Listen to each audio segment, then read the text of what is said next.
তোমরা যারা একাদশ শ্রেণীর প্রথম সেমিস্টারের পরীক্ষা দেবে তোমাদের শিক্ষাবিজ্ঞান কীরকম প্রশ্ন আসতে পারে 40 নম্বরের এমসিকিউ পরীক্ষায়, তো তোমরা দেখে নাও।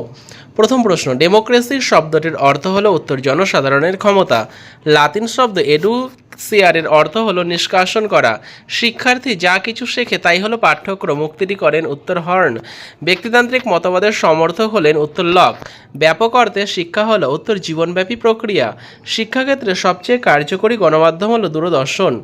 ইউজিসি প্রতিষ্ঠিত হয় 1956 খ্রিস্টাব্দে। আধুনিক যুগে সর্বাপেক্ষা শক্তিশালী গণমাধ্যম হলো দূরদর্শন। দূরাগত শিক্ষা হলো শিক্ষার্থী কেন্দ্রিক। পশ্চিমবঙ্গে প্রথম মুক্ত বিশ্ববিদ্যালয়টি হলো নেতাজি সুভাষ মুক্ত বিশ্ববিদ্যালয়। বস্তুবাদ দর্শনের প্রধান প্রবক্তা জন লক।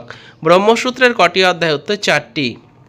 বেদ স্বতন্ত্র আস্তিক দর্শনের অন্তর্গত নয়, বেদান্ত দর্শন। বৌদ্ধ দর্শনের প্রতিষ্ঠাতা হলেন বুদ্ধদেব। সোফিয়া শব্দের অর্থ হলো উত্তর জ্ঞান।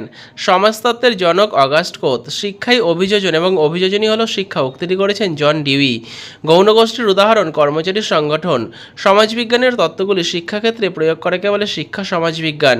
সামাজিক পরিবর্তনে জড়িত নয়, সামাজিকীকরণ। মানুষকে উপার্জনক্ষম করে তোলাই হলো শিক্ষা। শিক্ষার এই ধরনের লক্ষ্যকে বলে বৃত্তিমূলক লক্ষ্য।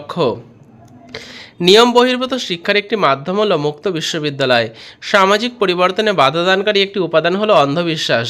প্রকৃতিবাদ পাঠ্যক্রমের ওপর গুরুত্ব দেওয়া হয় সবগুলি। আধুনিক শিক্ষা হলো শিশু কেন্দ্রিক। এবার স্তম্ভ মেলাতে হবে। প্রথমটার উত্তর হবে অপশান বি, পরেরটা হবে অপশান ডি, 28এরটা হবে অপশান ডি। এরপরে দেখো, নিচের অনুচ্ছেদটি পড়ে প্রশ্নগুলির সঠিক উত্তর দাও। এই অনুচ্ছেদটা পড়ে তোমাদের উত্তরগুলো করতে হবে। প্রথম বলেছে বিশ্ববিদ্যালয়ে মঞ্জুরি কমিশন স্থাপিত হয়, লেখা আছে দেখো 1956। উচ্চশিক্ষা উৎকর্ষ প্রকল্পের শিক্ষার যে সংস্থাটি পার্লামেন্টের আইন অনুযায়ী স্থাপিত হয়েছিল, উত্তর হবে ইউজিসি। প্রত্যক্ষ এবং অনুমান কোন দর্শনের অনুগত? ন্যায় দর্শন। বৈশেষিক দর্শনের মতে প্রমাণ হলো দুই প্রকার।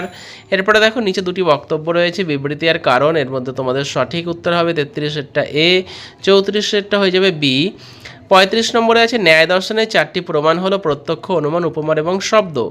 সংকীর্ণ অর্থে শিক্ষার সঙ্গে সম্পর্কযুক্ত হয়ে যাবে অপশান এ। শিক্ষাক্ষেত্রে প্রাথমিক গোষ্ঠীর ভূমিকা, এটা হয়ে যাবে অপশান এ। সামাজিক পরিবর্তনের বৈশিষ্ট্য নয়, এটাও অপশান এ। ভাববাদী দর্শনের সঙ্গে সম্পর্কযুক্ত বিষয়গুলো হলো, এটাও অপশান এ। আর 40 নম্বরে একটি ছবি রয়েছে, এটা কোন ধরনের কার্যাবলী? এটা হয়ে যাবে সৃজনাত্মক কার্যাবলী, এটাও অপশান এ।